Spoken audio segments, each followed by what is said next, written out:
Bonsoir amis téléspectateurs d'Afrique Sport TV, un plaisir de vous recevoir dans votre journal du soir du jeudi 25 novembre 2021. Tout de suite pour les titres. Les acteurs du football attendent toujours l'avis de la FIFA. L'instance dirigeante du football mondial doit communiquer sa décision au sujet du recours du Bénin contre la RD Congo et celui de l'Afrique du Sud contre le Ghana. En Angleterre, annoncé dans le viseur de Manchester United par la presse anglaise, Rudy Garcia a réagi à ces informations ce mercredi au micro de Canal+, sans les confirmer et sans les démentir. Arrivé au Paris Saint-Germain cette saison, après 21 ans au FC Barcelone, Lionel Messi a connu un changement important, ce qui s'imposait puisque la Liga a refusé d'homologuer son contrat. Mais d'après José Elias, membre du conseil d'administration du club catalan, c'est le Barça qui a décidé de se passer de Messi car ce dernier était en fin de carrière. Les détails dans cette édition. Et puis nous allons terminer avec la star sénégalaise Sadio Mané qui est dans les dernières années de son contrat actuel avec les Reds de Liverpool. Comme Mohamed Salah, le club souhaite qu'il reste à Anfield dans un avenir prévisible. Bienvenue dans cette édition du soir que nous allons démarrer avec les éliminatoires de la Coupe du Monde 2022. La RD Congo, le Ghana, l'Afrique du Sud, tout comme le Bénin, attendent avec impatience l'issue de leurs affaires durant ces éliminatoires de la Coupe du Monde pour le Qatar 2022. Dans ces deux lettres en date du 17 novembre 2021 à l'endroit des différentes parties opposées, la FIFA avait informé qu'elle étudierait les deux dossiers ce 23 novembre après avoir écouté les différents arguments. Selon les informations d'Africa Top Sport, la commission de recours de la FIFA a effectivement statué mardi sur ces deux dossiers. Toutefois, aucune lettre officielle n'a pour l'instant été envoyée à ces pays, même s'il y a très peu de chances de voir les plaintes du Bénin et de l'Afrique du Sud prospérer. Les différents acteurs s'impatientent en attendant la carte de la pression médiatique est en train d'être jouée dans la soirée de mardi. Plusieurs sites congolais ont annoncé une décision favorable aux Léopards et pourtant, il n'en est rien. Du moins pour le moment. Et nous allons en France, libre de tout contrat depuis son départ de l'Olympique lyonnais. Rudy Garcia est actuellement dans le viseur de Manchester United. Dans une stratégie à court terme, selon le quotidien The Telegraph, des contacts auraient été noués entre la direction des Red Devils et le technicien français de 57 ans qui aurait directement échangé avec le directeur du football chargé du processus de recrutement présent à Manchester ce mercredi soir pour commenter pour Canal+ l'affiche de Ligue des Champions entre Manchester City et le Paris Saint-Germain.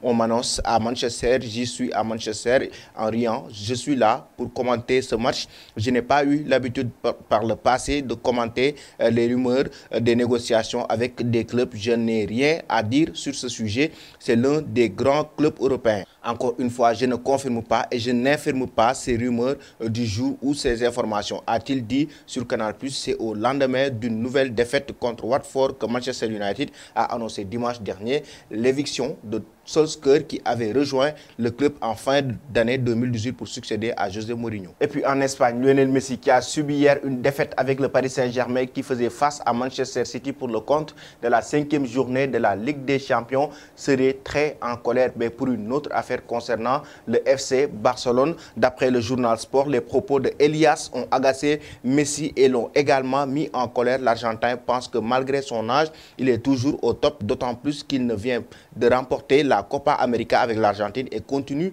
de marquer des buts avec le Paris Saint-Germain. Pour rappel, il y a quelques jours, José Elias avait lancé les propos largement commentés sur le départ de Messi. Voici ce qu'il avait déclaré. On voyait la fin de Messi arriver, il fallait renouveler l'équipe et c'était impossible avec Messi.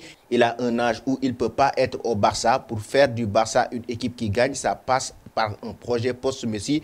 Il ne pleurait pas parce qu'il quittait le Barça. C'était pour une accumulation de choses. Le cycle de Messi se terminait, mais il avait fait sa vie à Barcelone et toute sa famille y était parfaitement intégrée. Le Barça avait des limites économiques et organisationnelles. Ces trois raisons pour lesquelles il ne pouvait pas rester, avait lancé Elias. Raison pour laquelle la Pulga, après cette déclaration d'un membre du conseil d'administration, serait très en colère. Nous allons maintenant, chers amis, terminer cette édition avec l'avenir du joueur sénégalais. Il s'agit de Sadio Mané. Certains médias, surtout Sky Sport, mais aussi le journaliste Fabricio Romano, a évoqué que Liverpool est en train de se préparer pour proposer un nouveau contrat pour le joueur sénégalais Sadio Mané qui a trouvé le chemin défilé à 9 reprises en 16 apparitions pour aider l'équipe de Jürgen Klopp à atteindre la 3e place du classement de la Premier League et à également se qualifier pour les 8e de finale de la Ligue des Champions avec 2 matchs à disputer. Les Reds sont désireux de prolonger son contrat et Romano affirme qu'ils sont maintenant prêts à ouvrir le bal en entamant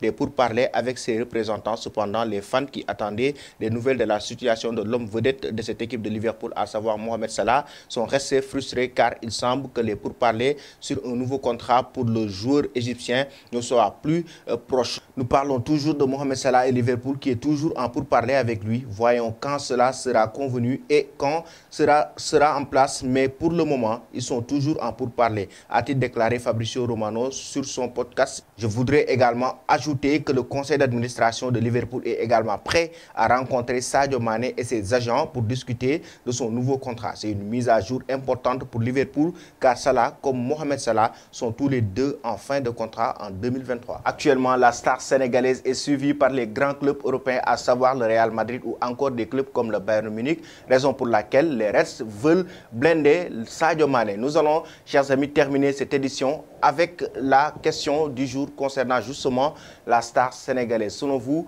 doit-il rester à Liverpool ou quitter le club des Reds? Merci et bonne fin de soirée.